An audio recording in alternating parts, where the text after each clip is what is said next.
All right. Hey, happy Monday, everybody. Welcome to Draglist Live, where we get to bench race with the world's top drag racers. And believe you me, I'm not messing around tonight because we have the great Butch Leal with us, the California Flash.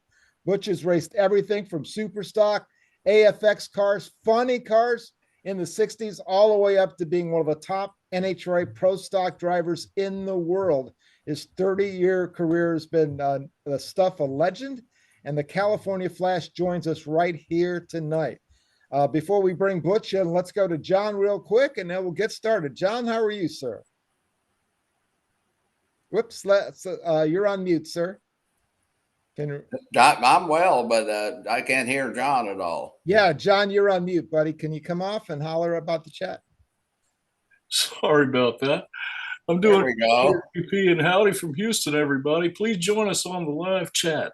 I'll take notes and I'll pass your questions and comments along to BP and Butch. All right, thank you, John. Folks, click the little up thumb thing, the like and the share. Let your friends know that we have Butch Leal here live. And we'll talk to you here in a little bit at the end about how you can subscribe to the channel. But before we do another thing, let's bring him in. Butch Leal, welcome to the show. Well, I'm glad you're having me. I really appreciate this. Hope we're having a good time chatting today. Oh, I've already learned so many things just the 10 minutes before we got started on the show. So really appreciate you joining us. And I see you got a lot of Wallies behind you. You got some of the cars looking good. Welcome to the show. Well, I'm glad you're having me. I really appreciate this. Hope we're having a good time chatting today. There we go. Sorry, I have to mute that. And away we go. So let's talk about, so Butch, kind of tell us how you got started back in 1960. What I hope to do tonight is go through so many, what 35, 40 years of drag race. We want to touch on each one of the eras. Give us a little taste of how you got started.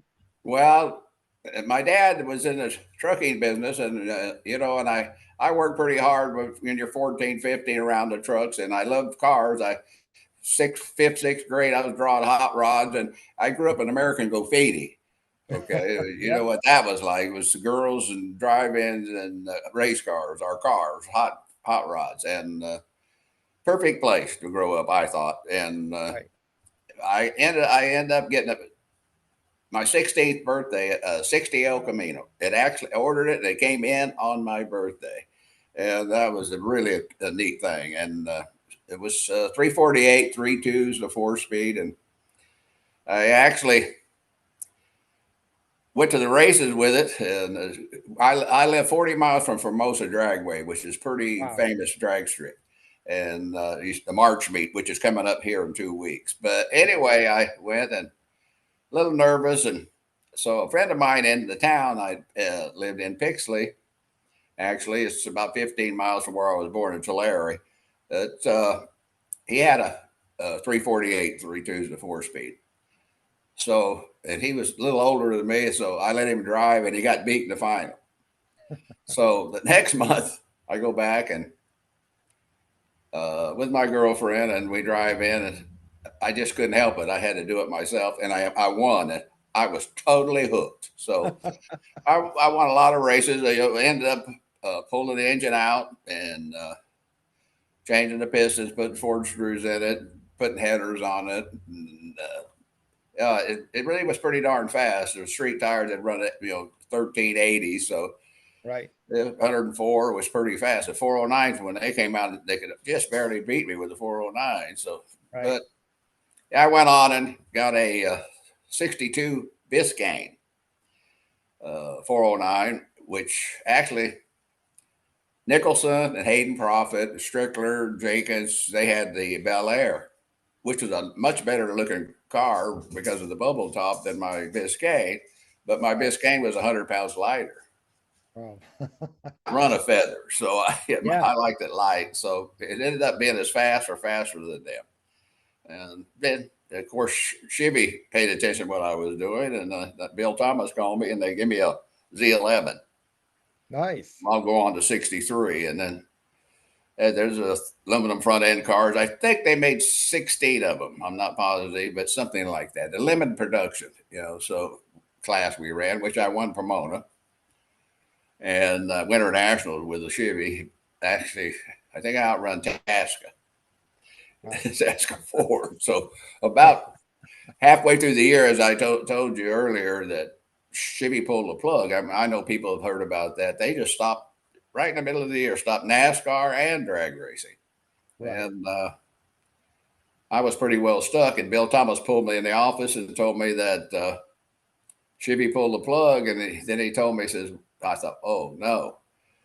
So he said, here's Mickey Thompson that flew to Dearborn and got a Ford deal. You might call him.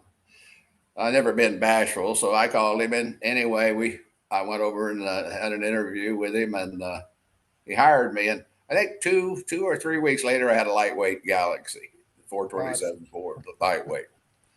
It ran well. It was the first engine I ever built myself, personally, touched it. And when I got it, it ran 115. I worked on it, built it myself, run 121. So I thought I was the best engine builder you ever seen, of course. But that wasn't true. It was ran pretty darn well. And I ran then this little car came out. They called it the Thunderbolt. It was a 64 Fairlane with a 427 high riser in it. I thought that was the neatest little thing ever. And Ford had put together 7 of them in Dearborn. And they were maroon colored. Real quick story on that one is that Gas Rhonda, Les Ritchie, all the Ford guys were there. So I asked Gas, I said, let's go look at those cars. He said, we can't get in. I said, Gas, put your suit on. I said, I'll put my suit on. He said, what are you going to do? I said, let's go. Of course, we had a car. Drove over to the gate, and the guys there, of course, not going to let us in. And I said, Henry Ford just told us to come over here and look at this new vehicle they made. We're going to test it tomorrow. Away we went. We wouldn't let us right in. And so we're looking at these 7 cars, and I like it because they didn't weigh anything. They're little cars with a lot of power. And I look at all these cars, and 6 of them had this funniest looking 4-leaf clover hood on it you ever seen. It was just real ugly. And this one car, they had them 1 through 7. This number 6 car had a real nice hood on it and shape. So that evening we went to dinner with Henry Ford and all that, had a little banquet thing for us, and we drew for the cars. Well, the number 6 Gas drew number 6. That's the car that had the hood. Right. I drew number 7. And when I did, I just ducked my head, raised my head back up, didn't say a word. And Mickey sitting beside me, he's quick. He looked at me 2 seconds later, 3 seconds. He says, what's the matter? What's up? And I said, well, Gas and I snuck in and took a look at the cars. I said, the number 6 car's got the good hoods on it. He said, what number are you? I said, number 7. So the next morning, we're going to go out and run the cars for Henry Ford and at their proving ground. Right. We go out, lo and behold, number 7's got the good hood on it. Well, Gas wouldn't talk to me for 2 months over that one. But that's the hood they end up usually sending us to everybody, and they had to repaint it. I didn't have to repaint mine. So it was kind of interesting. I thought Mickey had a lot of power to have that. He had a lot of success with that car. Was that the car? Were you the runner-up at the Witters and won the class at Indy that year? Right. I did. Yeah, I won. I won a few. I went match racing, and of course, I ran the late Dickie Harold and with his Chevy with a Z11 engine in it, which was a good match race. And I ran 3 times a week. Wednesday night, they had a race in 8th Mile in Vineland, New Jersey. 8th Mile. Paid $1,000. Well, it ended up being Tasca Ford tonight, almost every Wednesday. Right. And they would bring the cars back and run. All the cars come back and run for 500. Then Tasca would win that, and then here come all the Mopars back and run for 250. I thought that was a good way of doing that. Yeah. And so that was a nice thing to have, 1,000. And then the match Saturday night, I'd win 1,000, and Sunday 1,000. So I was making pretty good money back in those days. That's worth the trip there, man. I was making $3,000 a week. I like this. I like that a lot. And then Indy came along, and I think there were 52 cars in the class, and I let the clutch out. One Chrysler was Strickler and Jenkins, and they were a little quicker than me, just a little quicker, not much, but just a little. My daughter was born while I was back at Indy, my first child, and she was in California. Of course, wasn't very happy about that. And so I told him I got to go. I'm handing out cigars. I said, Dave Strickler, he was up about 5 cars in front of me in the staging license. So I went down to the Ford guy and says, let me have him. And of course they said, you can have that. He red lighted. When I let the clutch out, I broke the input shaft. Man. Oh no. And it's coasting down. I make the turn. God bless me. My whole racing career. Here's this Ford pickup. They raced midgets back in Indianapolis, the midgets racing. Right. He had a big one of those bumpers with pad on it they started with. He pushed me all the way back to staging lanes. I jacked it up, pulled the transmission out. And when you twist it off at the clutch disc, it broke right at the clutch disc, they won't come out. And I didn't have time to pull the bell housing off and do that. I reached in with a pair of needle nose and it came right out. Wow. Threw it right back in and I hollered at H.L. Shahan, which was my partner later on down the road. He was my buddy, and he ran and got me a 4-speed out of the truck. And lo and behold, I didn't win the race. Now, that in May, the Indianapolis 500, at that time, Mickey Thompson had used the Ford engine, special for Indy, and built that flat, ugly-looking Indy car with the wide tires. He was the first one to have the wide tires. Right. Well, that thing, David McDonald drove it. Nice guy. The thing wanted to fly because they didn't know anything about spoilers or anything. Sure. And Mickey told him, take it easy. He qualified, and he said, just take it easy, Dave. Well, he's just like me. There's no easy in it. And he's coming from the back, and he's coming up fast in about 6 or 8 laps, and boom, he hits the wall. It kills him and 3 or 4 other drivers, and Ford fired him immediately. Boom. A real quick story. So Ford calls me up to nosebleed territory, up where the vice president is. They wanted to talk to me, and they wanted to give me the car. Wow. I thought about it for a second, and I said, I don't want it. It was Jack Passanoff was his name back then. I said, well, why don't you want it? He said, let me call Mickey.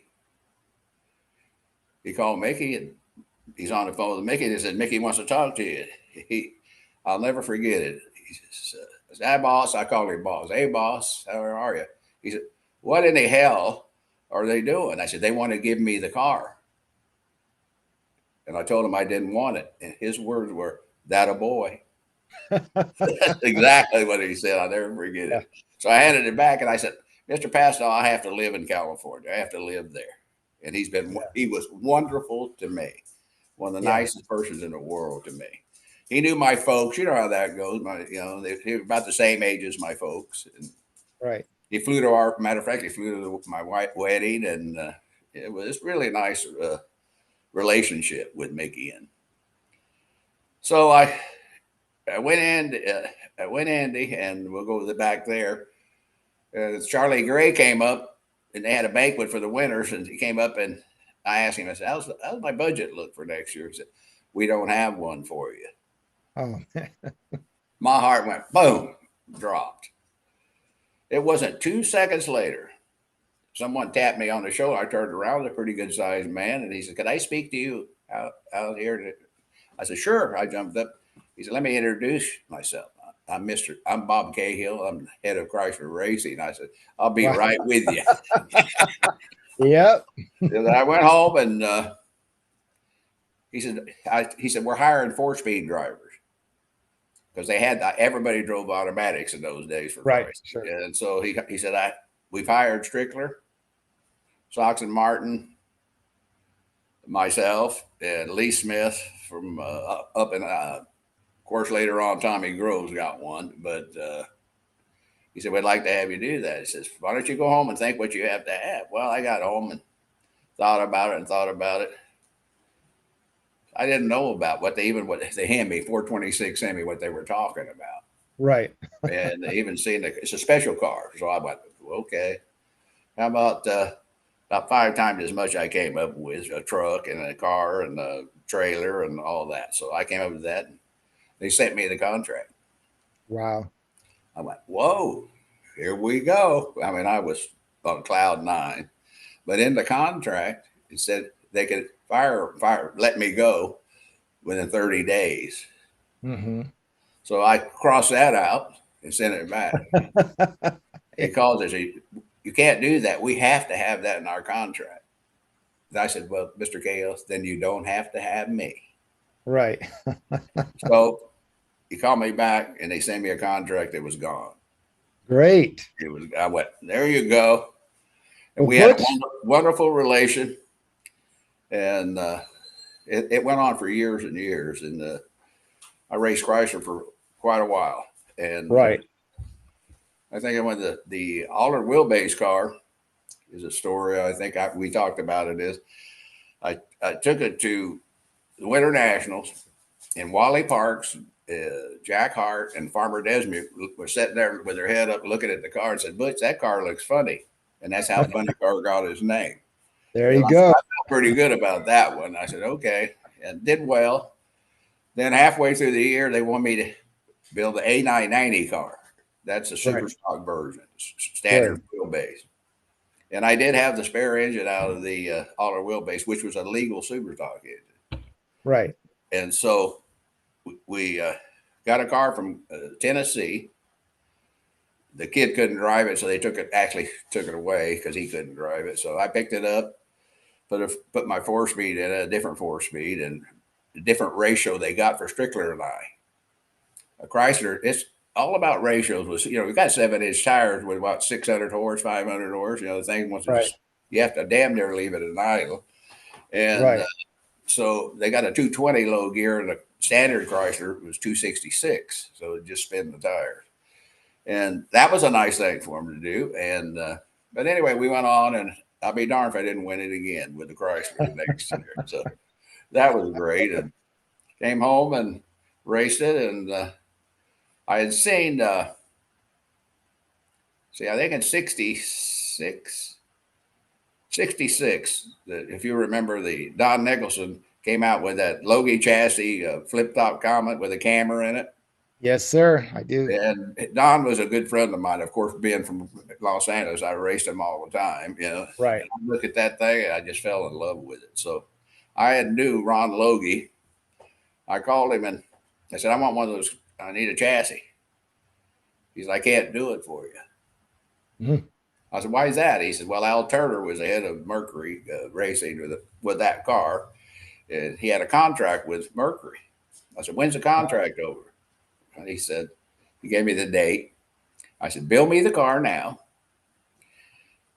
Put a 426 Hemi plate in it, motor plate in it. Put that under your desk and build a camera plate for it while it's sitting there. And when Al walks in, he'll see the plate and know it's for a damn Comet, And I said, the day it's over, I'll pick it up. So that's why I got one so early. I had the first Chrysler one. Yeah, that's a great story. Well, Butch, can we take a minute to check in on the chat line real quick before we go on, because this is wonderful stuff. But okay, not a problem. Let's see, John. Who do we got out there, my friend? We're here from coast to coast tonight, Butch. There's Rodney Potter says hi, everyone, and Pete Mariello in Los Angeles says good evening. There's a person named 4100 Iffy says hi, guys. Mark Malinsky is with us from New Jersey tonight, and so is Rich Panicaro. Jay Rodabaugh says hi, Butch. Hey, Jay. Doug Polly's Nostalgia Pro Stock Racing. Hello from the Mid-Atlantic Nostalgia Pro Stock Group. And Rich Panicaro said, he believes this was his guest suggestion, and he's always loved your cars and accomplishments. And Kay Thurkelson is with us from Salt Lake City, Utah. She says everybody enjoyed tonight's show with Butch. Jack Red is here. He says hello, everyone. Macon Jackson Racing is here. He says Butch Leal is the man. And John Yost says you're looking great, Butch. And he says, tell the story about not having first gear and winning the race at the tree. Remember that one? Well, I appreciate everyone calling, and that's really, really nice. And hello to everyone that's called. I really appreciate that. That was one of my best treats, as you know, John, is the crowd. I love the crowd. I love to talk to them, and I have no trouble talking. So. Well, that's awesome. Keep on. So we'll see. Remind us of that story. But so Butch, yeah, you found your way into the nines back there in '65, not only in that funny car, but also in the super stock version. I gotta show you at least a 990. Well, that's a different story. I got my way back in, but with the Aller wheelbase car, I found something. Mm-hmm. And I have a hard time telling anybody what it is, but it was a 426 cubic inch engine. I didn't put a stroker in it or anything, but I had found something that most of back then, the beginning of the funny car people, like the Aller wheelbase cars with Strickler and socks and all that, they would run like 10 flat, 998, Bonner with a Camry and a Falcon, the same, about 139, 140. I'd go 960s, 145. Right. And they could not figure that out. And matter of fact, Ronnie and Buddy came to my shop between Fremont and Long Beach, which I had a pit in my shop back those days. I pulled a pan off. I hadn't checked the bearings because in a while, right. Those things were pretty hard on rod bearings. Right. And a lot of that looked like brand new, but lo and behold, here's half a lifter in the oil pan. Oh, so it was a good thing. I mean, I'm looking at it now. I'm oh no, got my lobe of my cam. So I found it, pulled it out, turned it over, looked at the lobe, let the lights on and everything, and threw another lifter in. It was perfect. So I got by with that. And in the meantime, Jake King, I think, was their engine guy, built their engines. He got the flashlight looking at my crank. He got out. It's 426. So they couldn't believe it. They couldn't believe it. It was, it was fuel injected, Hillborn fuel injected, the Aller wheelbase car. Right. And what I did is I put a Chevy Butterfly in it, which was about a quarter of an inch bigger than the Chrysler one, and no one knew it. I took it to Hillborn because they're good. Gene Adams, a good friend of mine. And I was looking at, I just happened to catch it with a corner of my eye at the shop. And I said, "What's that, Jane?" He said, "That's a Chevy injector." I said, "Look at the size of them butterflies compared to mine." I said, "Give me the veneers." So I got the veneers. I checked it. I said, "Let me get on to Bridgeport." So I got it there. Just make it. It would just make it. Then we put little swivels between the runners of the manifold. And so if they want to stick once in a while. If you have a straight rod running through it, the idle right properly, that fixed all that. And that was a pretty cool thing. And that's why it got more air and it ran better. Yeah. It loved it. Can I ask you a question? It's a long time question I've heard, is that you didn't like blower. You were running injectors when some folks went to blowers, right? And then, but did you run nitro back in them days? Well, I didn't until I got the Logie car. Okay. Because Nicholson was running nitro and everything. And again, I go back to Hillborn. And Gene asked me, he said, "Well, how much fuel you want to run?" 100. I said 100. He said, "No one runs 100, Butch." I said, "I'm going to. Is there anything wrong with that?" He said, "Well, not really." He said, "It'd be kind of interesting, I think." And so it was really funny. We fired the thing up, and of course we had to put a bigger nozzle in it. Gene thought for the 100. The Ford ran a 57 nozzle. He put a 61 in it, just a little bigger, and run the biggest pump they had. And boy, it sounded telling you, I was so sick and fired up. I thought, man, what's this? I hit the throttle. Whoop, whoop. He said, "What? Shut it off." So I shut it off. He takes the barrel valve off, goes to the shop, comes back real quick, fire it back up. What? Shut it off, went back, brought it back third time, fired it up, sitting there idling. I hit this like a cherry bomb went off. Boom! I went, man, that's it. I was smiling from one end to the other, and that thing ran the first one to run in the sevens. I was in Kalamazoo, Michigan, and running Nicholson. And of course, it's great air. I mean, the air was excellent at one of those days. And it ran 782, 181 with yes, sir. Was that Kalamazoo where that happened? Yeah, that was the first one in the sevens, and it was. I did it differently, and people. I ran it with a lot of compression and not much timing. You could build it the other way, low compression and more timing. So I could run 45 degrees and it would run 8 flat all the time. Every run I wouldn't hurt it. Now, if I wanted to run Nicholson, I put 55 in it. See, well, if you got 65 in it with low compression, you can't put any more in it. So, so I had a little where I could tune it up and run pretty darn. I was really, that car, you could go to sleep driving it. It was just so nice. And oh, no kidding. That was I've got a book on that and that Barracuda alone. That just so many notes about all your wins and your races all over the country. That I never got outrun the whole year. One real good story is that Marvin, M&H Tire, right? We were good friends for since '62 with my 409, and he called me in '67. He said, "But you coming to Indy?" I said, yeah, I had planned on it. And he said, "Well, I got some good news. I got a 2-inch wider tire." I said, "Really?" I said, "I'm not coming." He said, "Why is that?" I said, "Well, the blown cars are going to be able to get some traction now. Right. And they're going to run really, really fast.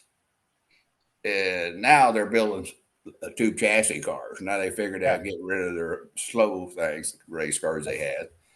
Well, Doug Thorley ran good, and so did Jack Christmas, as you know. Right. They run really, really well. Well, ends up Doug wins. He went 769. Yep. I couldn't run 769, not even with a big tire. I wasn't spinning the tires. My car weighed 1,720 pounds. It didn't weigh anything. So CJ Hart calls me from Long Beach. He ran Long Beach. He said, Butch, you want to run Doug Saturday night? Of course I did, because that's $1,000 to me, Sure. I want the money. And I was a little nervous there, and I'm always joking with the guys. And I told Doug was the kind of guy you could talk to. I said, "Be sure it's not in reverse now when we get up there." And I'm messing with him. I beat him 2 straight. He smoked the tire. He wanted to beat me so bad. He smoked the tires. I could hear it coming. You could hear that blower coming at me. I went, but it couldn't catch me. I went, "Well, you were king of the hill for a week, buddy." He didn't talk to me for a couple of months. But then I built a blown car. I got another Logie. Yeah, I got another Logie car. I did the bodies myself. It was kind of fun. A car got it from Detroit. I'd go to Ohio, Dayton, Ohio, and they had a mold there, and the chopper gun. You spray it. I had this white thing. So I got this stuff everywhere, all over me. But I did it myself. Put the 10 in it there. 10 worked. Come home, and I bought a brand new Keith Black. I did the same thing with Keith. He said, "How much fuel you want to run?" I said, 100. He said, "I haven't done that yet." He said, "But we run 85, 80, 85. I said, "I want to run 100, Keith." He said, "Well, I'm going to have to lower the compression a little more." I said, "That's fine." Just so it was, I didn't know anything about a blown engine anyway, at all, how to tune one up. Was this 1968, Butch, or 69? It was 68. And so I talked to Jack Christmas. Of course, he ran the Comet, and he was my dear friend.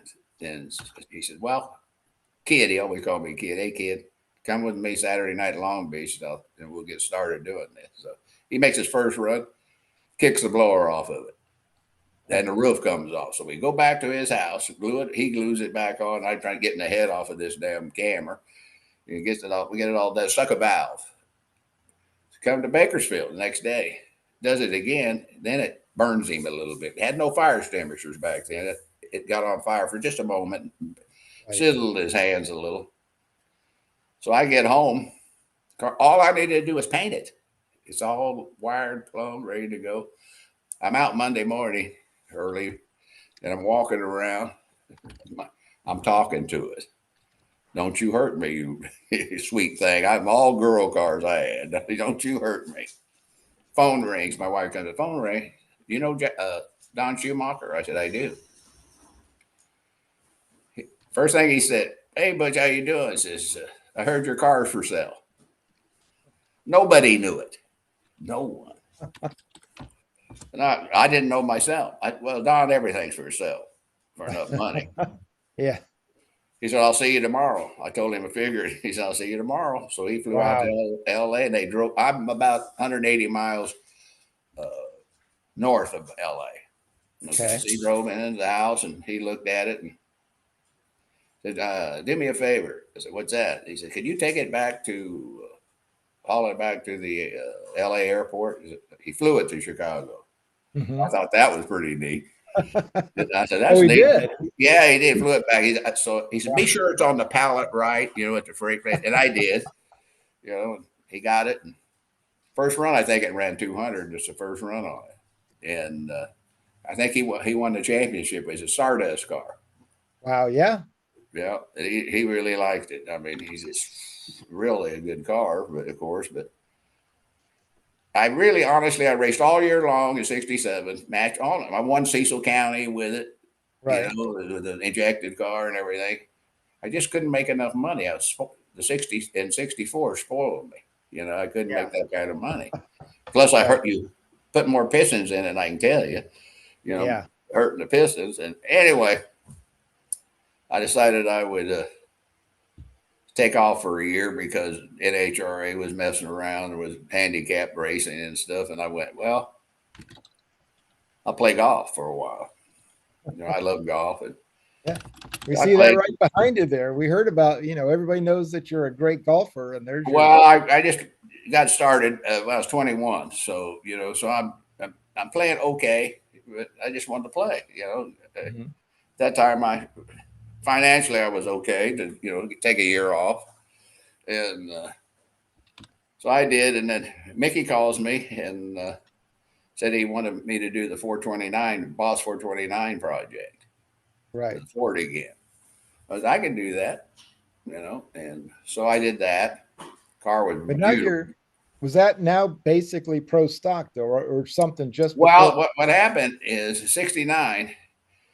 Basically, it was because now they had the '68 Darts and Barracudas with the Hemis in them, right? Running super stock. Probably run Dean Tate out there. Yeah, well, it was a super stock car, but they sort of wanted to mess with it and make it start changing things. And NHRA, if you run super stock, you couldn't do that. So everybody wanted. So I came up with a plan to get this Mustang in, and we put a race together. And I talked with NHRA and they kind of liked the plan, and so 70, they started pro stock. Right. The way it went. I mean, as you know, even though back then they still had the '68 Barracudas at that time. Right. Pro stock. Right. Yeah. Right. And I've got a note, Butch, that was the first Boss 429 Ford Hemi. Is that the case that ran? Well, here's a story on that. Okay. I thought so also. Here recently, West, the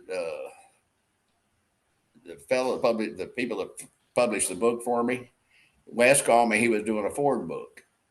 So he calls me and we were talking and he said, I have to ask you a couple of questions. I said, sure. He said, do you know where your Boss 429 is? I said, I do. I said, it's in Australia.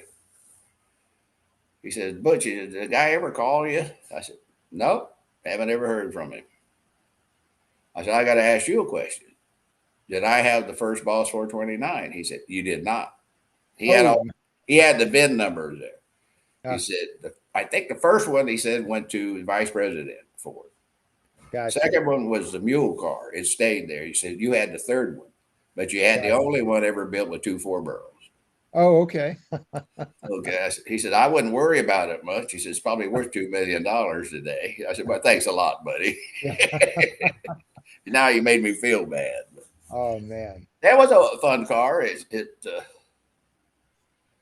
was okay. It was I okay. got you like some 1040s at about $132 at Orange County doing, Yeah, doing it ran pretty good. It ran pretty good. The deal was it wouldn't run very well. I couldn't make it run well at first. Oh, you should have seen that, man. I pulled the head off of this thing and it had a huge intake valve. Yeah. Chrysler, I think, 220, and the Ford was 2400. I mean, it's a big intake valve. The ports were big, and blah blah blah. We'll go on, and it had this funny combustion chamber in it. It was sort of sideways, and they were canted valve. I'm like, it's got to be better than a 426 had. Right. Well, no matter what I did, it didn't run any better. So I told Mickey, call Ford. I want 2 cameras. Mm-hmm. So he does.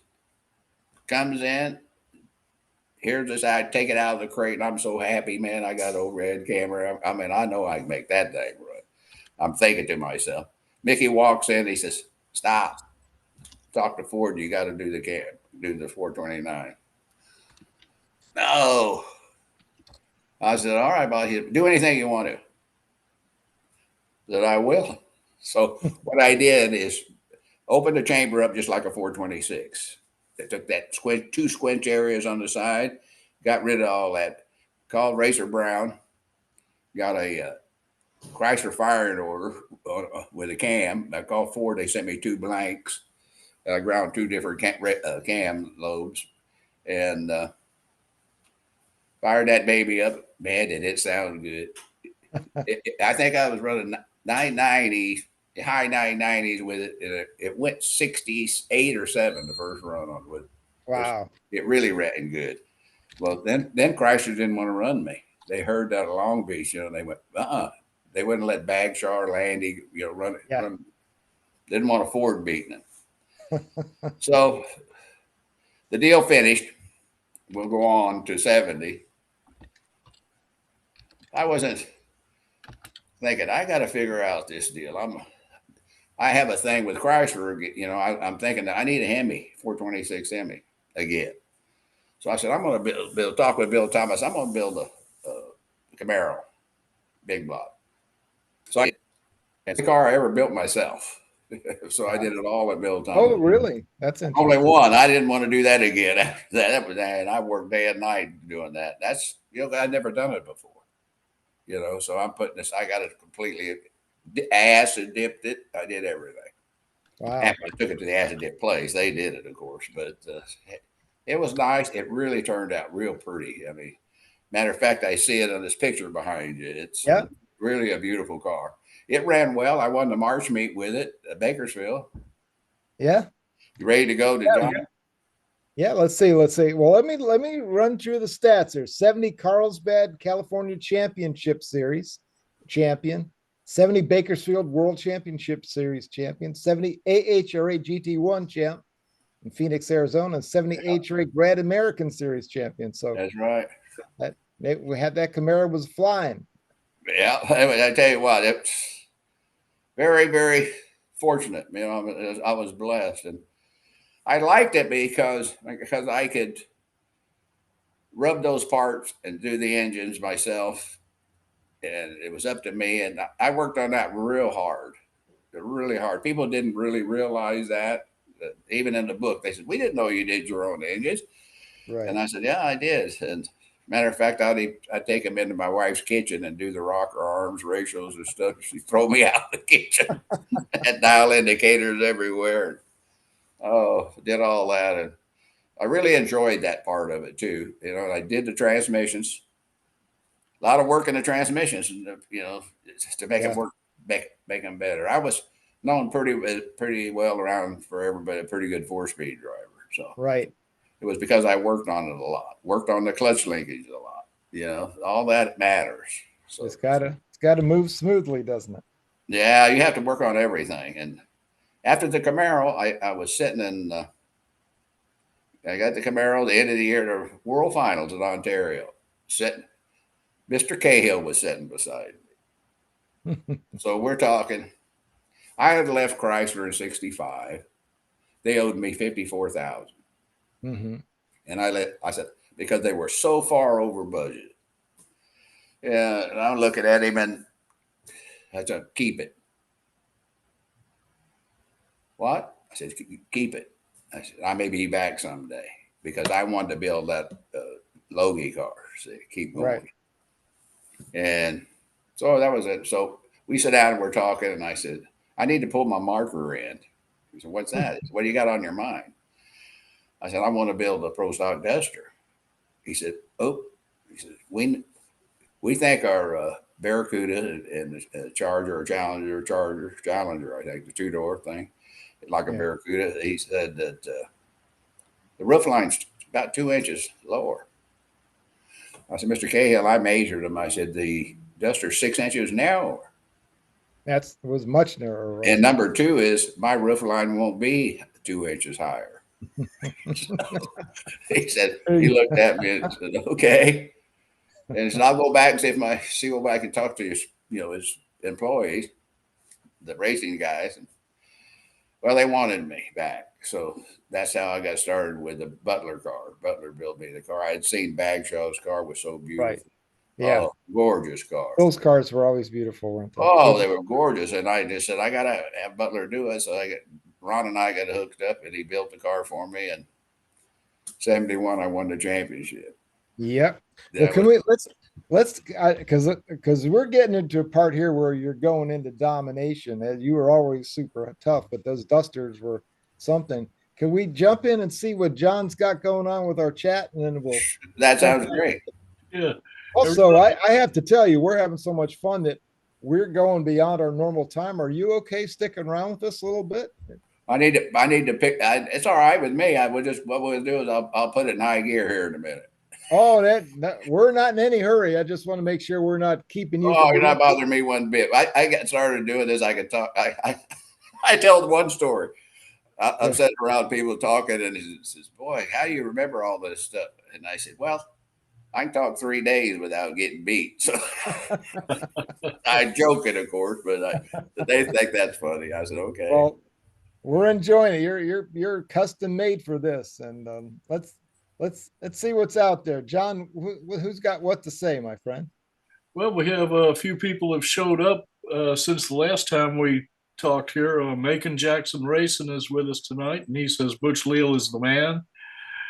And Crafty Kate showed up, and she says hi, everybody. Great.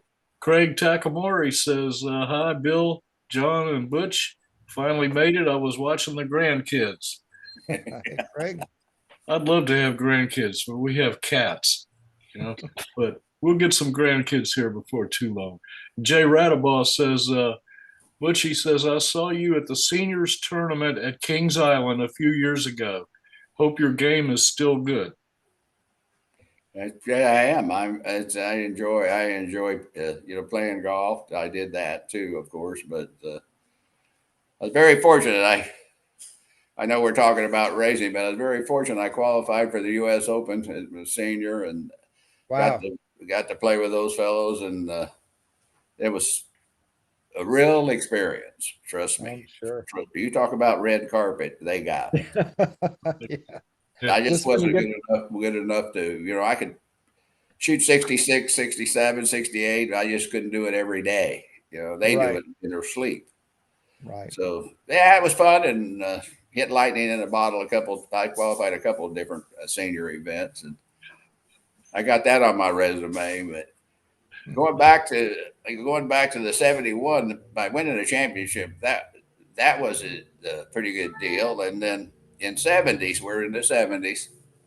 I didn't find out until about 4 months ago that I was the only one back then to win 3 different categories, NHRA category, pro stock, modified, and funny car. And pro stock and modified super stock. Right. Now, also looking at the organizations, I mean, you flat dominated AHRA on the West Coast back then. Well, the AHRA would come out here. Remember that, and they did have some IHRA races that I ran back Yeah. in Bristol and that stuff in Texas, and that was fun.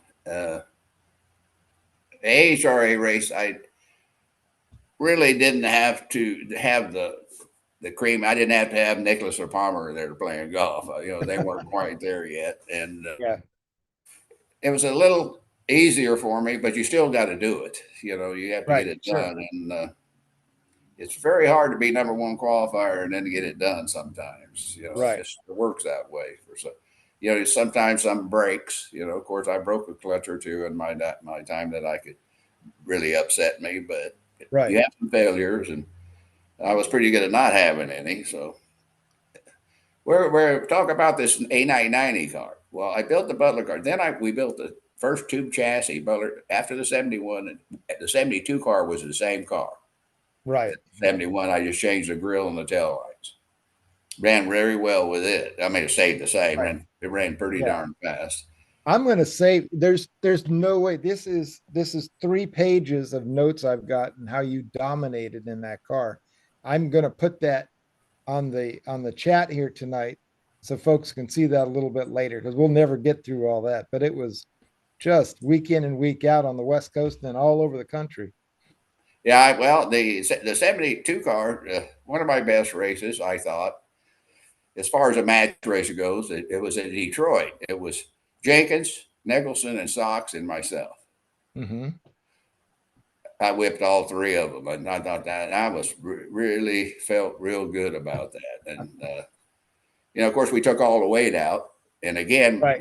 My duster was pretty light. They probably took out 150 pounds. I took out 400. So, well, I get you went 9/11 at 150 in that thing in 1972. At that, yeah, but tell you, that's a good story. We rented the track at Orange County, which Mike ran the track.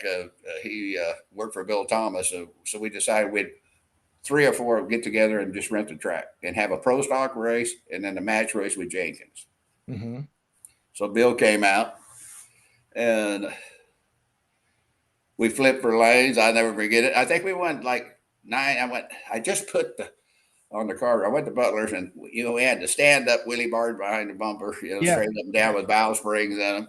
So I decided, I can feel that thing just stood up. It would stand up in the mud hole. I said, it's not right. So I put the long wheelie bars like the day they have on it. Right.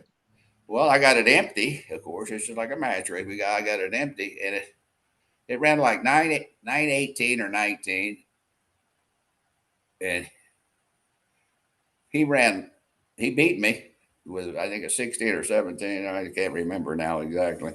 So we switched lanes, and I beat him. Now I go back to the other lane. Well, Bagshaw actually walked up and said, "What are you going to do now? You don't have the good lane." And I said, "Well," I just walked back of it, and I just raised the wheelie up. I didn't care where they were at. I just raised them up about 5 inches. Yeah. I laid rosin down all the way through low gear almost. I let the clutch out, and it went 911, 150, 50. So, yeah. Everybody asked me, Jerry Stahl, remember Bill Headers back in the day? Jerry, he was there, and he came over to me. He said, "Where'd that come from?" Well, I didn't hit the wheelie bars. Yeah, yeah. No, I just didn't hit the bars hard. I always wondered about those straight up ones, and how would you make sure you got them level? Because I can see where that would really set you off if you. Well, their valve springs, I think, helped a bunch of that. You load bar with a 4-bar bar, you load the chassis. Mm-hmm. And it didn't seem to bother it. I would say some people ran the longer wheelie bars today. They run one lower than the other because that question is twist and the chassis twist to keep the car flat. Well, I worked on the car where it didn't do that. It didn't matter. They were exactly the same.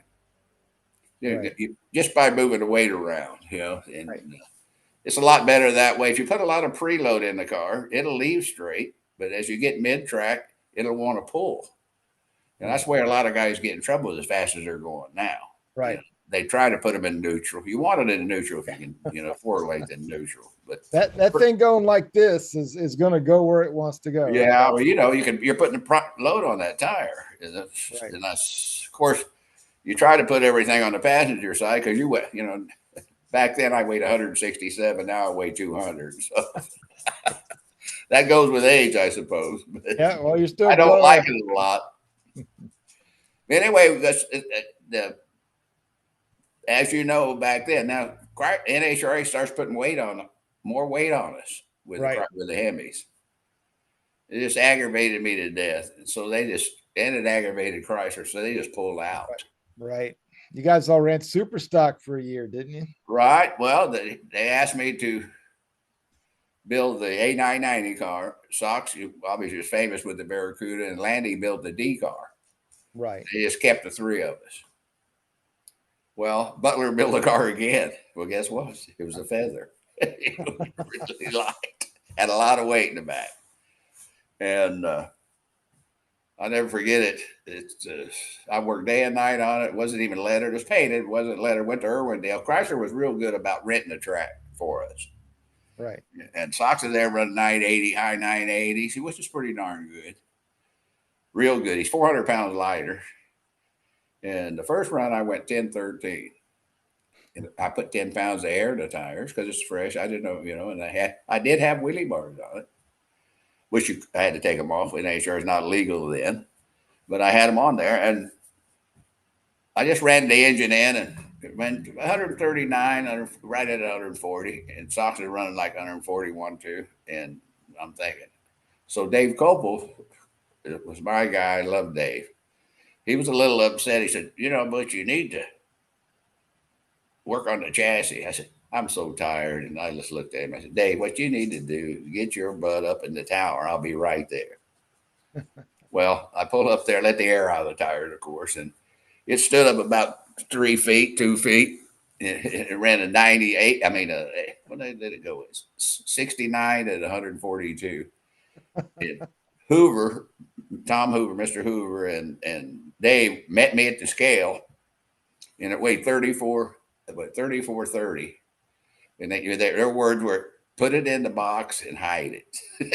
Load it up and go hide it. Well, I had to go home and have the letter guy there, and he lettered it. And I have a picture of a toaster that they made for me years ago. The first run down Pomona with it. It must have been 5 feet in the air. Wow. It was a really good car. And it had a problem with it myself. I went to AHRA, the first race after Pomona. Mm-hmm. First national meet there, their winter national, and I won. I said, man, this super stock car, this is going to be pretty easy. This is pretty soft. Wrong. I was totally wrong about that. Well, I went in HRA, it was a 5/10 tree at the time. Right. I red lighted. Yeah. Expecting a pro tree or 4/10. Well, pro tree, but it was 5/10, and I said, I talked to him. Naturally, I went to the office. And I said, I can't run on this 5/10 tree. I said, he said, we're not going to change it. I said, you need a 4/10 tree. Well, I finally got a little help from Garlitz, and Garlitz red lighted with the dragsters, and and he was complaining, and so later on they went to a 4/10, but they stayed 5/10 for super stocker. Right. I said, come on now. So what I did, the strut bars on the K member, I cut them in two, and I pulled one wheel forward and one back, so it gave me more rollout. And then when I seen the amber, I could let the clutch out. So then I started winning with the thing. I won Englishtown, and I was Super Stock Driver of the Year in Carcraft magazine, which is a good thing. And that Super Stock, Carcraft magazine. The spectators get to vote. Vote the drivers, and I really appreciate. That's the reason I talk to everyone. I just love to talk to spectators, come by and chat with them. I learned that from my mother. She loved drag racing, and she would actually have barbecue for everybody to come by, and we had a great time. And she just told me, "Don't stop talking." Mickey's words to me says, "Butch, he worked for LA Times before he Okay. started racing. He said, "Don't worry about it. They talk bad about you as long as they mention your name." Yeah, that's right. I went, "Well, I don't know about that, but I've been had a very good career, and as I say, I went up to the 74s, and where this 75 was good with a modified car, Right. and I was modified driver of the year with it, and won 3 national races with it. We built that car in 10 days. Butler, we had 4 or 5 guys on it. Built the thing in 10 days. Holy Painted, cow. lettered, and ran it at Pomona in 10 days. Out the dough. Oh, Well, what? It was One thing a lot of people don't realize is how you got into. You're running a bunch of Mopar Pro stock cars. You jumped in the Sox and Martin car once. You jumped in the Soapy Sales car for Larry Huff. You're all over the place there. Well, some of the places, see, Chrysler didn't like that too much because we had quit rating pro stock. Right. Well, so I came back. Bob Lambeck called me he wanted me to drive this Camaro. It was a 396, de-stroke thing, and still putting weight on them and everything. Right. So I go to Sacramento here. It was a points race. And I'm talking to Bertie Partridge, which was vice president. And I said, "Bertie," I said, "what's the deal, man? The top fuel car is 500 inches. The funny car is 500 inches. Why not go to 500 cubic inches with the pro stocks and pick a weight number out and what we think, and just everybody run heads up. Get the weight off of us, man. You're horse racing us." He said, "Well, I think you guys can't do a burnout like a funny car." I said, "Oh, yes, we can. We just don't want to. We want to keep it cool and not get the engine too hot. And it's a whole different thing. It doesn't have fuel in it." Right. So I did a Chi-Town burnout, is what I called it back then. I did a burnout, man. They had valves floating almost. I backed up, made a run. I said, "Now if we had 500 inches, we could do it a lot easier, have more torque." So they went for it. So that's how the 500 inch came around. That's awesome. 82. It was that was a good one. You bet. And of course, you raced right through the late 70s, and with Roger Denny with the toxic car. I did. Was pretty awesome. And he asked me to do an engine for him and me to drive it. And Roger, nice guy, wonderful guy. I think he was just a really wonderful guy. So I actually did the engine at Bagshaw's place. I wasn't into the racing at that time with my own stuff, and it's a twin to my car, my Arrow. Right. So I knew how to fix it. It wasn't anything. Just gets it some power. I go to the March meet, which year I'd be darned if I didn't win the March meet with it. Yeah. That was the most interesting race that I ever ran. I left on Sonny Bryan in the final. He had a Camaro very fast. Yeah, that was a fast. I left on him, and he drove by me with, let's call it 2 feet in low gear. He caught me in low gear, and I whipped it over into high and drove back around him. Wow. It's the darndest thing I ever seen. Getting around Sonny Bryan at the top end is something back then. He had some power, didn't he? Well, he had some power. Well, as it turned out, I left on him by a 10th. Okay. So he didn't like this. Sonny was okay. I love Sonny. He in the 80s, when they had the Pontiac stuff and the stuff, he did all my crankshaft for me. Right. Started out with a 50-pound crank, and it ended up like a 39-pound crank. He did a wonderful job. I understand now they're like $55,000 to $6,000 a piece now. Wow. I'm in the wrong business. I need to do. I tell you. Well, that's tough. Speaking of an Arrow, and speaking of the year 1977, I want to take you to an evening in February at Orange County International Raceway with your Arrow, where you were running at match race weight. Where at OCIR. And according to my notes, and there's 4 or 5 people claim to, well, maybe 3 or 4 claim to be the first in the 7s, but according to Brett Kepner's great pal of mine, and we chat about this, we believe you were the first pro stock car in the 7-second zone when you went 796 at 172 at OCIR. I was. It's really interesting. The arrow. What happened is when we built the arrow, we put actually 4 leg. We put too long a bar. It was a ladder bar car. The darn ladder bars were too long, and it's hell. I didn't know what tire shake was. That thing had shaked the tires off of it. So I came back to Butler's, and we shortened the bar, and then it was a rocket ship. Well, I needed to build a big engine, bigger than 426 to match race with. So Chrysler had a raw crank. Is all we did is take a raw one, and I could end up making it 450 inches, 454 or something like that, using Chevy throws and grinding the crank, just stock Chrysler crank. And so that's what I did, and I could go about 830s with a 396 in it, empty, match racing it, which I had Nicholson and Jenkins. I had heard they run like 819, 20. Yep. And I went, what? Of course, that was a 500 something inch big block. But anyway, so I put it in and I idled it. It shook before I shortened the wheelie bar, ladder bar. I did it through the rosin and it shook real hard. And I was racing Gap and Roush. Okay. Yeah. Then I backed up. I'm thinking to myself, what am I going to do? So I left just barely over an idle to try to keep it from shaking it. And it ran 818, 168 or 9. I went, whoa. So I fixed it. And it was a rocket ship. So I go to Englishtown and I'm going to run Jenkins. I think Larry Lombardo was driving at the time. And they had gone pretty quick. About 2 weeks before, somewhere he had a match race with Nicholson or someone. They had run really pretty fast. Right. So the colored people there, the black guys, are just wonderful people, and they bet a lot of money.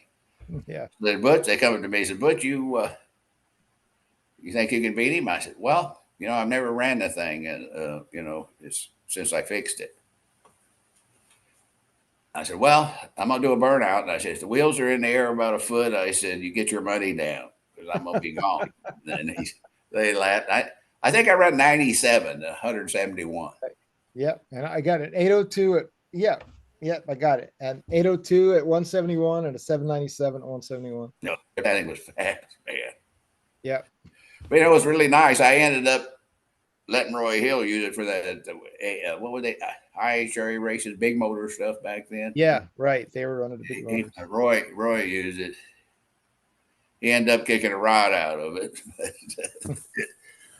He's pretty rough on the engines a little, but it's okay. I mean, that's part of racing. And I ended up selling Roy my 73 car, which is one of my favorite cars. And that thing was fast now. Yeah. That car was really fast. And I should have won more races than I did with it, but I won Canada with it, beat Jake Glidden in the final at Canada. So I was running Goodyears. Well, Goodyear was paying me a lot of money to do this, a lot of money, and I tested for them. So I go to testing at Milan drag strip. Chrysler rented the track at all the time, and so by doing that, my boss asked me to try Firestones, and I said, "I can't do that, Dave. I got 100,000 reasons not to do that." And he says, "Do you know what tires we put on our cars we sell at the dealership?" I said, "I do not." He said, "Goodyears." He said, "Believe me, they're not going to say anything." I said, "If they do, you're paying it." So I set the kid down to give me some Firestones on. And I was running 9.0s every run, mid 9.0s. First run, it goes like 94 or 5. Wow. Nice. 894. I went, holy mackerel. Well, I did that. I was runner up I was trying to dual disc clutch. It was my bad what was that? New Jersey. Won Canada. Won the popular hot rod race in Detroit, Martin, or in Michigan, and I broke a rocker arm against Jenkins in the final, and I made 54,000 in 3 weeks Wow. by putting Firestones on. I went, that's a good hit. There you go. My Yeah. wife liked that one. But they had a, I don't know why the tire, we worked awful hard to make a nice tire in Goodyear. We did, but I ended up, I think it wasn't the compound, it was the casing, I think. The Right. casing was different on the Firestone. Of course, they know what it was. They got them and cut them apart, but that's, Right. I'm sure they did, but could never come up with a tire like that. Now Firestone don't do any slicks or anything anymore. So. Right. Yeah, I know. Do you want to go on with the Pontiac days, or we talk about them? Sure. I mean, how do you feel? I mean, we're good to go. Are you all right to keep going for a bit? I was born that way. Gotta go. All right. Yeah. Well, let's check in with John and the folks on the chat and see how they're doing. We're keeping some of them up past their bedtime, I guess. But we'll be all. Yeah, Rich Panicaro posted, he says, I have many of Butch's die-cast models. And John Yost said, we are working on getting the direct connection duster made in 1/18th scale next. Nice. And Roger Beard said, I've enjoyed watching Butch race over the years. I finally got to see your 75 duster car at Norwalk last fall. He said, Danny Laub was so nice to allow me to get into the car. He said it was awesome and it made my day. Well, that's great. I'm glad he got to do that because Denny Lobby is one of my dear friends, and he found the car and restored it, and it's the most gorgeous thing. I think it's a lot better looking at it now than it was originally, but it's everything's exactly the same as it was when I ran it. And it's gorgeous. I mean, it's a gorgeous car. Nice. Fantastic. And Kay Thurkelson said Butch also has a book out in addition to his diecast and other great merchandise available for his fans. She says, I'm patiently waiting my autographed copy. Thank you, Kay. We'll make sure to make time to talk about that tonight. Yeah, let's make a little time for that. I need to talk about the diecast, and I thank everybody again for calling in and just ask me anything. I'll try to tell them, but I can't have all my secrets. But John, anybody else or something from you, sir? Yeah, me. I just wanted to say that the paint jobs on all of your cars are absolutely fantastic, Butch. Thank you. The red, white, and gold are the perfect combination, and they always stand out. You could always tell it was the California Flash. Right. Yeah, that was a paint scheme that was that I stuck with from 1965. Yeah. I built that model. I had the 70 Duster when I was about, I reckon I was about 12 or whatever. The MPC? Yeah. Yeah. The MPC model. Well, it was beautiful. My son has one. My oldest son, he has one in wrapped. It's wrapped. Yeah. Never been open. Wow. And they offered him $500 for it. He wouldn't sell it. So that was kind of interesting. That's been a while. And that was an interesting story there. If I could tell it, it's sure. I signed a contract with MPC. Now that this is Sox and Martin. Dino. The Motown Missile was one of them, I believe. No, it might have been Landy. It was 4 of us. They built 4 diecast. Okay, diecast. Gotcha. Not diecast, plastic model, like the MPCs. They weren't diecast, and it was MPC that built it, the one you have. Right. And so they built it, and I'm getting some pretty healthy checks coming in. I told my wife, I said, honey, this is quite a bit of money. She said, well, they're at all the stores. And I said, I understand that. I said, but this will, 10%, that's a lot. So I'll get nervous about it. Well, sure enough, a few weeks later, 4 months, 3 months later, they call. They want to know why my car is selling 3 times more than the rest of them all together. Mm-hmm. And I said, well, the only thing I can think of is the box has California on it. And the kids see it and they reach up and grab it because it's got California on it. That's when California was pretty famous to be in, the Beach Boys and everything. Yeah, sort of. Yeah. And so they said, we're going to do a survey. That's fine. Well, call me back a couple of weeks later. Said, you were absolutely right. Kids look at all four of them. They just reach up and grab your California flash card. Wow. There we go. I like that a lot. Yeah, beautiful. That was really wonderful. Really. Well, and orange stood out too. It was just a beautiful car. Yeah, we went on I'll go on to the did the Arrow, and then I did the Omni. I mean the Horizon actually. It's a Clement Horizon. And the 500 inch. 500 inches, 72. It ran good. I mean for him, I was a little discouraged. It ran well for a Chrysler. That was the fastest Chrysler car. But I was number 9 qualifier every day I'm in an HRA race, and I'm going, I'm getting pretty tired of this. Yeah. So I talked to Gil Kirk, and we ended up, as it turns out, that he had went to college with one of the head men of Pontiac, and so it worked out. We got a Pontiac deal, and so we built this. Willie Rails built me a Trans Am. It was black. Right. The first one was black. Right.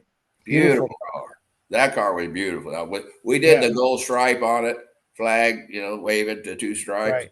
We wanted to honor Don Carlson. Okay, he had got and one of Gil's cars, and no decals. Yeah, no decals. And I had to buy this stuff. It's not. I hate that buy word, but but anyway, we went on, and after about that, well, I think that was what 83. Yeah, I think 83.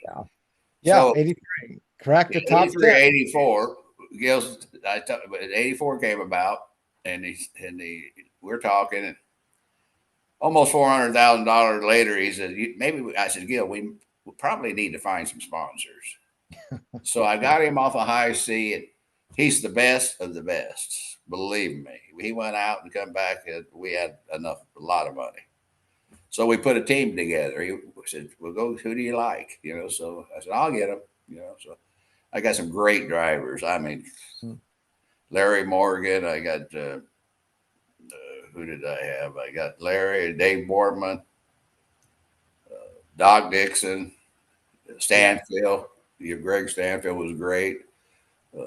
Just had some wonderful drivers drive the cars, and I think I have a picture of all 4 of us. I think in '86 we all won national events, and there's a picture of all 3 of us with holding the Wally, and that was a pretty nice picture. And these were all good. GTX and Nationwide days, right?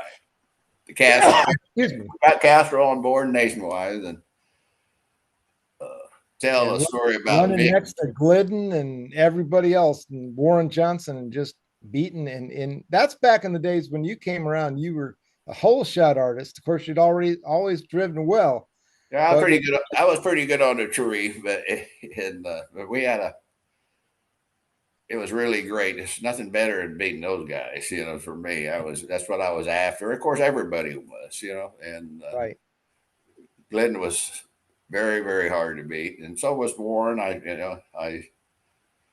We raced each other a lot, Warren and I, and it was a little hard to talk to. And then when I retired from racing, he was like my brother. I mean, we got into great conversations, and I can understand that. We're competitors, and we get him away from the racetrack. He's a teddy bear. He's that's.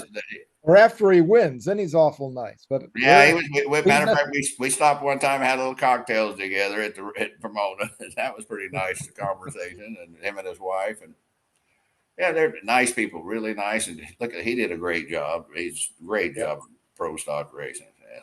Well, that's the thing. When you're successful against that level of competition, you're really doing something. The Horizon actually, not the right. What do they call them? The Beretta, Chevy Beretta. Yeah, right. 91. That was the last race car I had. Right.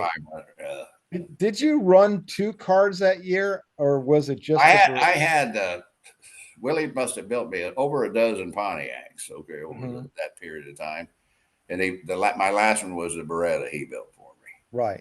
That was a nice car. Yeah, It was beautiful. First, yeah, the first. It's the first time I run over 190. So that was pretty fast back then. I think I made 1,170 something horsepower when I quit. So it was pretty. We could make some pretty good power, but yeah, 191 at Sonoma in July that year. yeah, I think so. Sonoma. It ran to 20 something, I think. 720. But 27. Same thing. Yep. They ran pretty fast, and actually, I had the other engine. I was one of my favorites. I named him Red. The engine's Red. We called it Little Red. It ran. It might have run 190, and but we used it to. When I got a new car, we used it as a test motor for the dyno, and we had something a little better. But it's hard to get all that combination together, and it was very interesting. That after all that, 91, I was actually playing a little golf in between. And my MO was Bob Lambeck's a dear friend of mine, and he was talking to Glidden. And he said, Butch, all he does, he plays. He can bowl well, he shoots pool great, he golfs great. He doesn't work. He doesn't, he's a playboy. Lambeck looked at him and he said, I never forget what he said. He says, Bob, he said, Butch, you could tie a chain around your foot and his foot. He said, Butch would drag you to death. I thought that was a good one. I always laugh about that. Only if they knew. Yeah. You can stay up there. Make it look easy. Yeah, I did, obviously, to those guys, but wow. I had to have a break in between, and then I'd work all night. Yeah. I didn't want nobody bothering me, what I'm doing. I did it all myself. And when I got to the rod shop, I got Bob Riffle was one of my dear friends. He was something, wasn't he? Oh, he was wonderful, wonderful guy. I mean, I was his best man at his wedding, and we were really, really, just a super guy and very, very intelligent, and put the program together. And him and I worked well. We'd argue, you're supposed to, you're supposed to get an argument once in a while, but that's okay. I get over it fairly quick. I'm real happy. I have a bad temper, but it's over quick. Let's put it that way. There you go. But now, as all this came about, let's get into the diecast business. Yeah, let's do, because you got some pretty awesome stuff out there that folks can check out. Yeah, well, I have about 10 years ago, or more than 10 years ago, they did the Thunderbolt in the little Hot Wheel. It did very, very well. They did my Thunderbolt. I have a gold Thunderbolt, which is nice. I'm proud of. They made a ton of those, and they sold very, very well. And then they made a 60 auto wheelbase car 10 or 15 years ago. The time passes so darn fast as you're getting older. But they made the super stock car also. So a lot of people had bought those, and they loved them and they loved it. But now we have the newer version of it. John does, and they're gorgeous. I mean, they just every part's perfect. I mean, it amazes me how nice it is. It's just that I go to the meets, and I just got back from Vegas with John. We went to the show there, and there was a diecast show and models, a little Hot Wheel stuff, and anyway, that was fun. And but I sell the photos. I sell caps. I sell photo. Like I said, the diecast, and it's just a ball for me to do that. Not often. I try to make 5 trips. I actually want to stay home with my grandkids, and they go to ball games now. And yeah, sure. And but I do like to go. It gives me a break.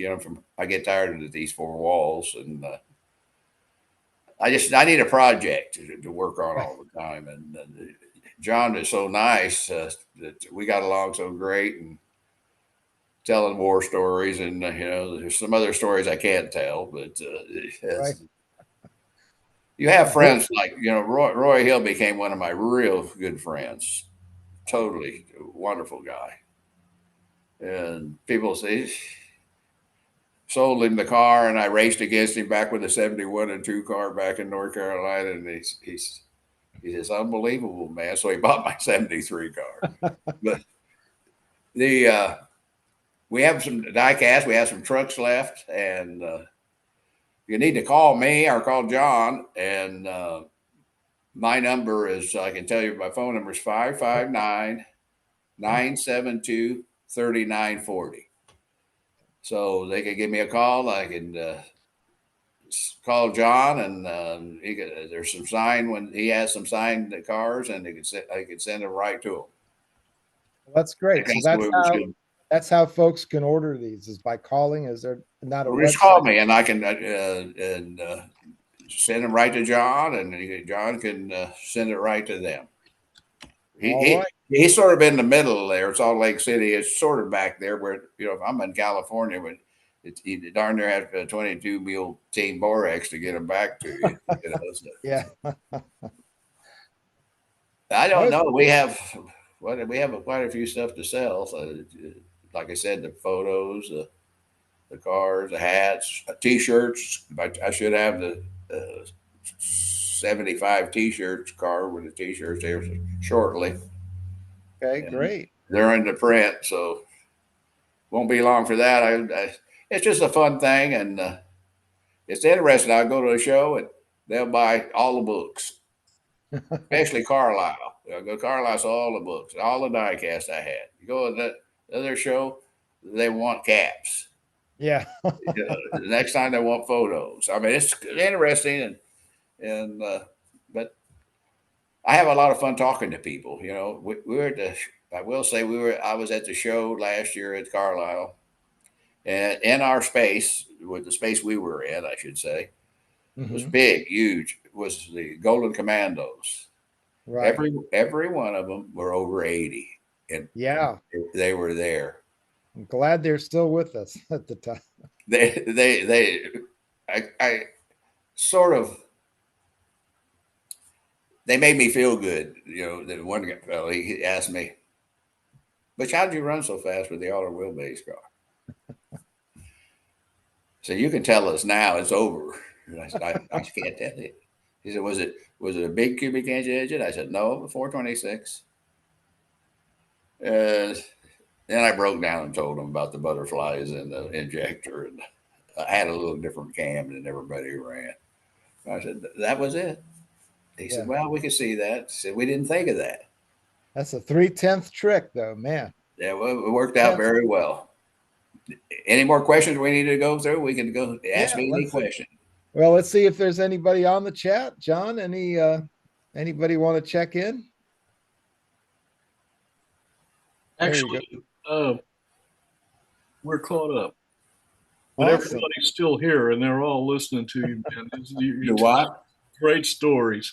It said we're all still here and still listening. So thanks, everybody. Appreciate that. Well, I really thank you for having me, and we'll do it again. I'd love to, Butch. We'll dig out the other stories.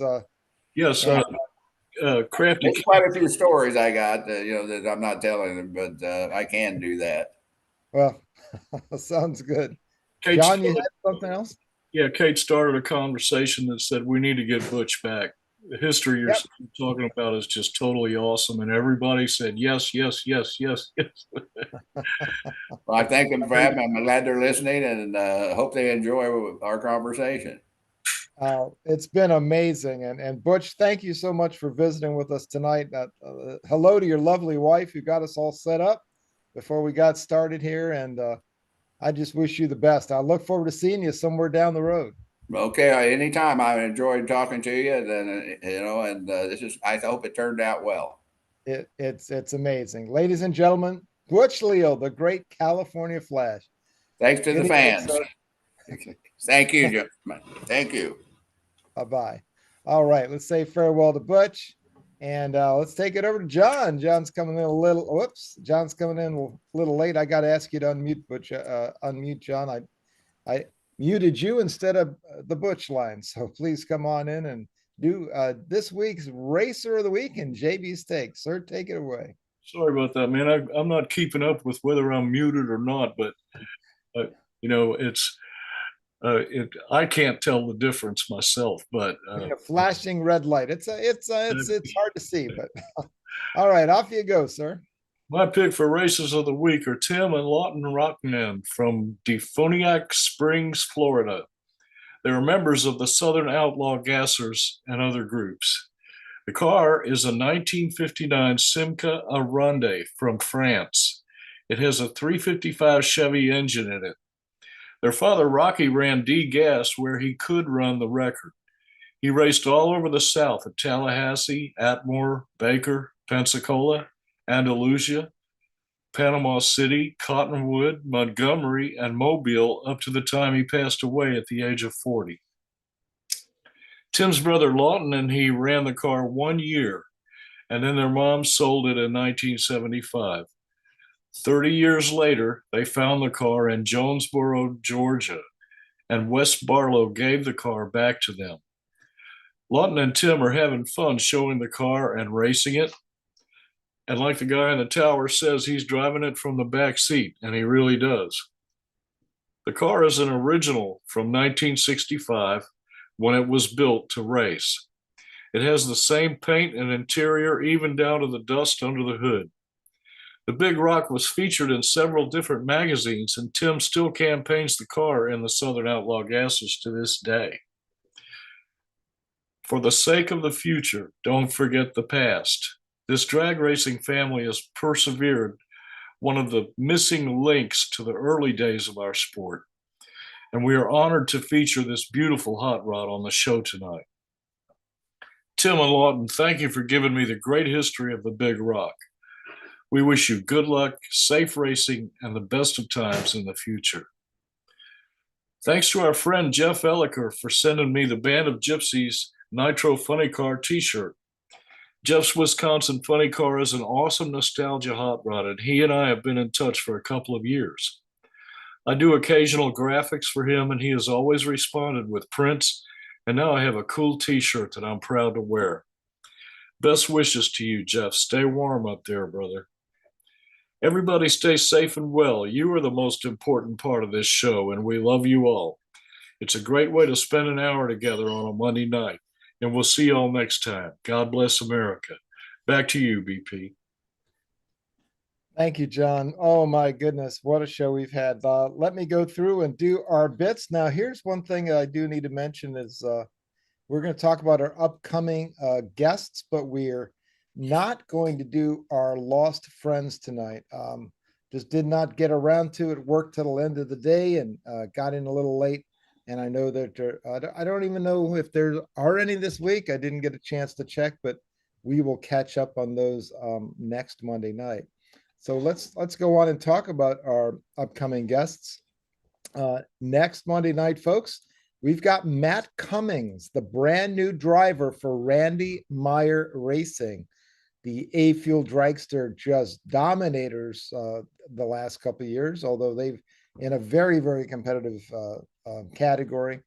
No matter who they put in those cars, they fly. So Matt Cummings, really looking forward to seeing what he can do in the car. And he's got a big season ahead of him, and we'll check in on the 10th.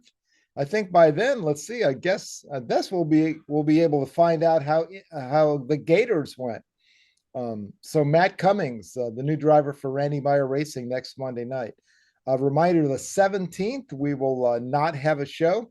I won't be around that evening, and I'll miss you, but I'll be having fun elsewhere. I'll actually be on a plane as the show should be playing. So we'll catch you on the 24th. And that evening, Christy Sudum is going to join us. A Pro 7.0 driver, a young lady drives an a front engine dragster, flying, and she works on it. She does everything. Really looking forward to talking to this terrific young racer. On the 31st of March, Wally Fuller The Bushmaster joins us, a double A funny car driver, doing it the match race style like they used to. Looking forward to talking to Wally. On April 7th, Dan Pettinato is going to be joining us, one of the great AA fuel alter drivers. And this team has been around forever and ever. And I just can't wait to have those guys in here. I get to see them about once a year, at least at Budds Creek. And this thing flat flies. The 14th of April is still open, so we'll fill that in. But on the 21st, Ida Zetterstrom, the European Top Fuel champion, came to the States, and she had a great year last year, inaugural racing with the NHRA, and she's going to tear it up again this year. So Ida Zetterstrom coming on the 21st. We'll find out all about her efforts for 2025. And then on the 28th, Mike Lewis, the longtime Top Fuel racer, but more recently, one of the managers of some of the top nitro teams in the sport, including Don Schumacher back in the day. We'll find out what Mike is up to these days, and I'm sure I know he's got a ton of racers he supports, and we'll find out all about it.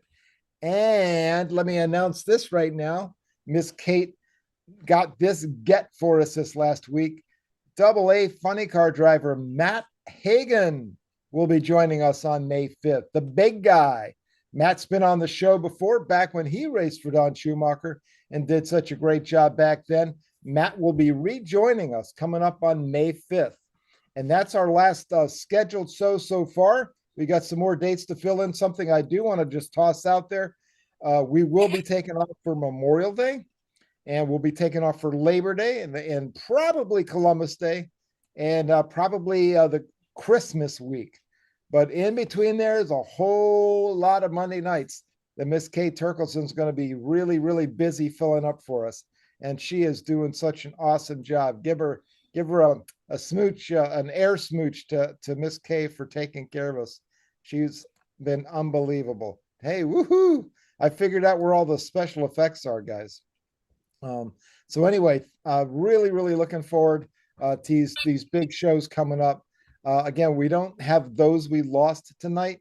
And, I don't mind not sharing that. We'll talk about that next week.